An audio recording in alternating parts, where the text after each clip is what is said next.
шилийн хөлбөр дээр нь тавиад хамгийн доотлол дээр нь ингээд очих юм бол ер нь бол маш тунгалаг баг ингээд цаг нь болох баг харагдахгүй ингээд мэддэхгүй болж байгаа та нар анзаарж байгаах. Тухайн подкастын яг хичнээн чаптераас бүрдэж байгааг нь автоматар бол харуулдаг болсон юм. Жишээ нь одоо ингээд тухайн подкастыг сонсож байхдаа яг скрипт дээрээ дараад энэ дээдл дээр ингээд дарах юм бол одоо жишээ нь энэ подкастны хувьд бол одоо 3 одоо юм чаптер хэсгээс бол ингээд бүрдэж байгаа юм.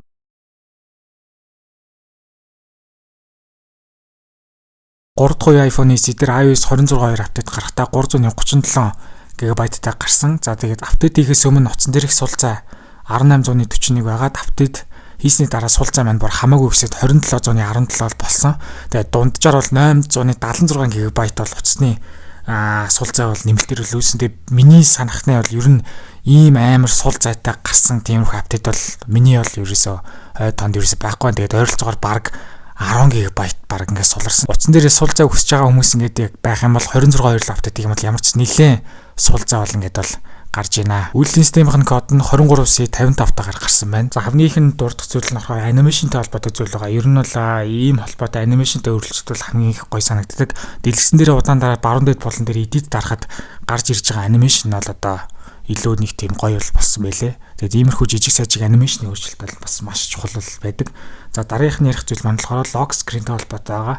Цаг маань бол одоо илүү бүр тунгалаг бүр ингээд баг одоо цаг нь баг ялгархгүй байгааг анзаарж байгаах. Яг шинээр liquid glass сонголт маань илүү юм шиг одоо шилэн харагдуулдаг шинэ сонголттой бол ингээд болсон юм. Тэгээд тэрнээс гадна цагныхаа өнгийг тохируулах гад солих мөчид 2 дахь одоо шинэ өнгөний юм тохируулахтай бол ингээд болсон юм байна. Тэгээд энэ нь бол ингээд бүх өнгөн дээр нь бол гарч ирэн. Тэгээд анхны 1 болон 2 дугаар сонголтын дээр болохоор яг энэ саяны тохироо нь бол гарч ирэхгүй байсан. Бусад яг энэ ерөнхий жоохон тод өнгөнүүд дээр нь саяны өнгө бол давхар гаргаж ирж байгаа нь бол давхар бол ингээд бол гарч байгаа. За тэгээд цагаа яг одоо solid дээр тавьчих юм бол мэдээж ирэх шууд тод хэлбэрээр гарчна. Шилийн хэлбэр дээр нь тавиад хамгийн доотлол дээр нь ингээд очих юм бол ер нь бол маш тунгалаг баг ингээд цаг нь болох баг харагдахгүй ингээд мэддэхгүй болж байгаа та нар анзаарж байгаах. За подкаст сонсч илаа гэж бодоход тэр тухайн подкастын яг хичнээн чаптераас бүрдэж байгааг нь автоматар бол харуулдаг болсон юм. Жишээ нь одоо ингээд тухайн подкастыг сонсож байхдаа яг скрипт дээрээ дараад энэ дээдл дээр ингээд дарах юм бол одоо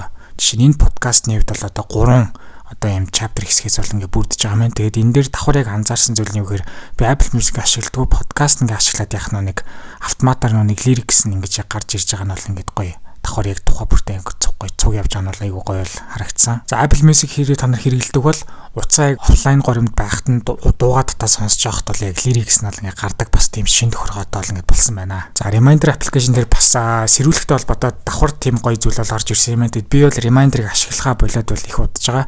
За жишээ нь ямар нэгэн одоо Reminder дээр нэр өгөөд энэ доотлолт нь urgent гэж сонголт бол гарч байгаа юм. Тэгээ urgent гэдгээс сонгочих юм бол Reminder чинь сэрүүлэг байдлаар бол гарч ирэх юм байна. Тэгээд миний болохоор одоо хуучин яг давхар ашигладаг 6S дээр сэрүүлгэнд дуурна гэж бол гарч ирээд байгаа. Би 6S гаргаж ирээд давхар 6S дээр сэрүүлэн явах нь гэсэн чинь сэрүүлэн нь бол дуурахгүй байсан. Тэгээд давхар яг энийг нэг өөрийнхөө энэ утасныхаагаа гэж бол сонгож болохгүй байна. Тэгээд дараагийн гарах 26.2.1 юм уу эсвэл 26.3 апдейтэн дээр бол яг энэ буруу утас гараад байгааг нь бол засах гэж бол найдаж байна. Тэгээд тухайн үед яг цаг нь болоод дуурангууд яг тэр яг хэрвээ яг одоо сэрүүлгээ унтраахгүй snooze дарах юм бол давхар нэг одоо Reminder-ыг дахиад сонгохгүй гэдэг давхар сонголттой байх юм лээ. Тэгээд ер нь бол энэ шинээр нэмэгдсэн зүйл бол толгой эргүүлэм санагдсан. Би бас ингээ Reminder хэрэглээг нэлээд удсан. Тэгээ Reminder оролцсон чинь доотлолт нь бол нэлээд олон сонголтууд бол ингээ бүр ингээ маш олон сонголтуудтай болсон юм лээ. Тэгээд доотлол дээр нь бүр ингээ тэр Reminder дээрээ зураг хүртэл ингэж бол нэмж бол ингээ болдог болсон байлээ. За AirDrop-ын дээр яг одоо танихгүй хүний дугаараас ч юм эсвэл ер нь танихгүй хадгалаагүй утасны дугаараас AirDrop-оор юм авахаар бол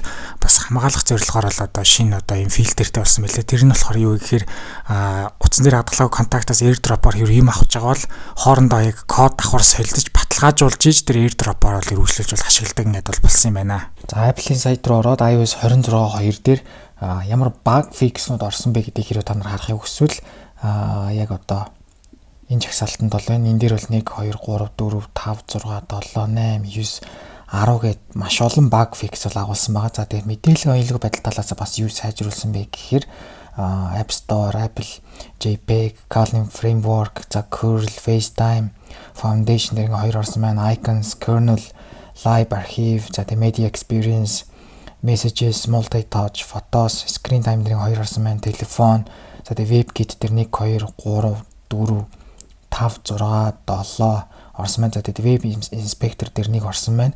За тэгээд Apple-ийн зүгээс яг энэ хүү мэдээлэл байдлын кодны сайжруулалт хийхэд хин ямар тусалцаа яг аль хэсгээр үзүүлсэн бэ гэдгийг ингээд вебсайтынхаа доороо ингээд бол нэмэлтээр дурдж бол өгсөн байна. За үйлдвэрлэлийн систем болгон дээр benchmark оноог нь яриад явж байгаа. За энэ хүү 26 дээр single core score 2316, multi core score 5461 аваад CPU хэсэг дээр бол яг дунджаар авдаг EC-ийнхаа онооноос бол илүү оноог бол авч чадсан. За GPU хэсэг дээр бас 18452 оноо аваад дунджаар авдаг EC-ийнхаа онооноос илүү оноо авч чадсан. За тэгээд үзэгч нараас байнга хүсдэг нэг зүйл нь юу вэ гэхээр хэрвээ та нар 26 апдейт руу яг уцаа хийсэн бол та нарын яг ямар гар утсан дээр батарей болон үйл ажиллагаа талаас хэр байна вэ гэдэг комментэн дээр бичээд бол бусдаа хаваалтж байгаарай. Намайг үздэг хүмүүстээ зориулж Discord сервер бол нээсэн. Тэгснээрээ та нар хоорондоо юм бичих боломжтой болсон байгаа. Тэгээд би биентэйгээ гоё нээлттэй бол харилцаж байгаарай. Тэгээд Discord маань нэгдэхийг хүсвэл description хэсэг дээр линкийг нь тавьсан байгаа. За энэ хүү iOS 26.2-ын дараа 26.2.1 гарах хэсгийг бол би бол хэлж болно мэдэхгүй байна.